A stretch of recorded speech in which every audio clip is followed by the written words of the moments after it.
Hal sederhana begitu saja tidak bisa. Sudah dijelaskan berkali-kali, tapi tetap aja tidak paham. Kok masih bingung sih? Kan semester lalu sudah dipelajari. Anda guru yang pernah menghadapi tantangan serupa? Yuk simak cerita dari Bu Dwi, Bu Muslimah, dan Bu Rani dalam menghadapi tantangan tersebut. Saya Dwi Yuning Aisyah, guru kelas 6 di SD Negeri Jenang 2, Majenang, Cilacap. Ketika saya mengajak murid melakukan proyek membuat solar toaster atau pemanggang roti tenaga surya, mereka komplain, "Bu Guru, kenapa sih kita harus susah payah membuat solar toaster? Kan toaster listrik sudah banyak." Saya menyadari rumit bagi siswa SD untuk memahami konsep energi alternatif pengganti listrik. Untuk itu, saya memetakan kompetensi prasyaratnya, yakni tentang listrik dan komponen-komponennya, termasuk cara menghasilkan, menyalurkan, hingga pentingnya melakukan penghematan. Saya juga memetakan konsep lain yang mereka pelajari di kelas sebelumnya, yaitu tentang energi, cahaya, dan kalor. Seharusnya semua konsep itu sudah mereka kuasai semuanya. Konsep awal yang harus diperkuat adalah alasan pentingnya menghemat listrik dengan memahami proses listrik dihasilkan dan disalurkan ke miliaran alat elektronik hingga berdampak pada lingkungan. Setelah itu masuk pada konsep bagaimana sinar matahari yang melimpah dapat dimaksimalkan pemanfaatan energinya, yaitu cahaya dan kalor melalui karya produk yang ramah lingkungan seperti solar toaster. Dengan memahami struktur dan alur pengetahuan dari pembelajaran, saya merasa jauh lebih mudah membangun kompetensi murid.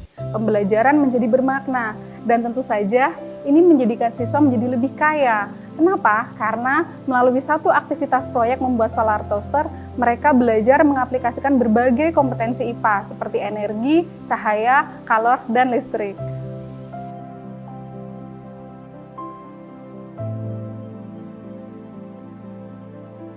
Saya Muslimah, guru SMP Negeri 1 Wampu, Kabupaten Langkat, Sumatera Utara. Saya ingin berbagi bagaimana saya mengatasi kerisauan saya dalam mengajarkan konsep pencernaan yang saya pikir mudah. Awalnya, saya merasa tidak puas dengan proses pembelajaran yang saya laksanakan. Setelah berefleksi, saya menemukan penyebabnya. Oh, ternyata siswa saya belum memahami konsep nutrisi. Akhirnya, saya membuat peta konsep pencernaan, yang tujuannya agar saya lebih mudah memahami alur belajar siswa dari yang mudah meningkat ke arah yang lebih sulit. Sebelum mengajarkan konsep pencernaan, terlebih dahulu saya menggali konsep nutrisi sebagai prasyarat. Setelah mereka memahami, barulah saya mengajarkan konsep pencernaan, meliputi organ-organnya, salurannya, hingga pada gangguan-gangguannya. Kemudian saya mengembangkan lagi ke konsep yang lebih rumit dengan cara menghubungkannya dengan konsep lain seperti sistem pernapasan, sistem peredaran darah, dan sistem ekresi. Dengan peta konsep tersebut, saya pun lebih mudah memandu pembelajaran yang berdasarkan pada pemahaman awal siswa. Siswa pun berkomentar pelan-pelan, akhirnya kami lebih mudah mengerti.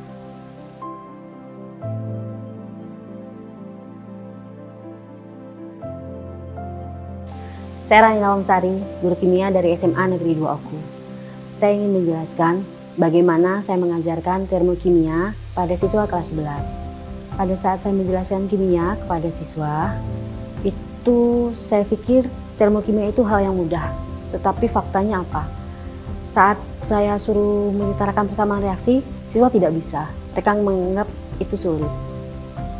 Menghadapi tantangan ini, saya mencoba untuk memetakan konsep materi kimia, sehingga saya tahu termokimia ada di posisi mana. Termokimia merupakan ilmu yang mempelajari energi yang menyertai suatu reaksi. Dibutuhkan materi, stoikiometri, persamaan reaksi, dan ikatan kimia. Stoikiometri merupakan perhitungan kimia di mana siswa menentukan jumlah zat yang terlibat dalam suatu reaksi. Persamaan reaksi adalah siswa dapat menentukan jumlah zat atau kondisi zat sebelum dan sesudah reaksi. Sementara ikatan kimia dibutuhkan di mana siswa dapat memprediksi atau menghitung energi yang dihasilkan dalam suatu senyawa, karena tiap ikatan mempunyai energinya masing-masing. Pemetaan konsep membantu saya menguraikan materi kimia yang rumit menjadi sederhana. Lebih dari itu, saya bisa menghubungkan termokimia dengan mata pelajaran lain dalam suatu proyek. Akhirnya, siswa merasa bahagia belajar kimia, dan kimia menjadi lebih sederhana.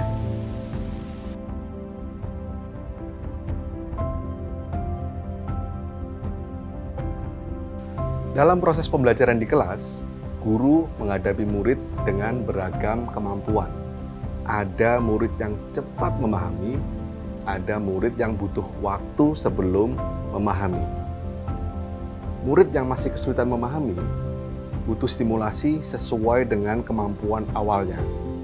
Karena itu, penting buat guru untuk menguasai kompetensi menganalisis struktur dan alur pengetahuan untuk pembelajaran. Dengan kompetensi tersebut, guru bisa fleksibel, merancang dan memandu pembelajaran sesuai kemampuan awal siswa, namun tetap mencapai tujuan. Cerita siapa yang menginspirasi Anda? Apa pelajaran yang Anda dapatkan dari cerita tersebut terkait kompetensi menganalisis struktur dan alur pengetahuan untuk pembelajaran?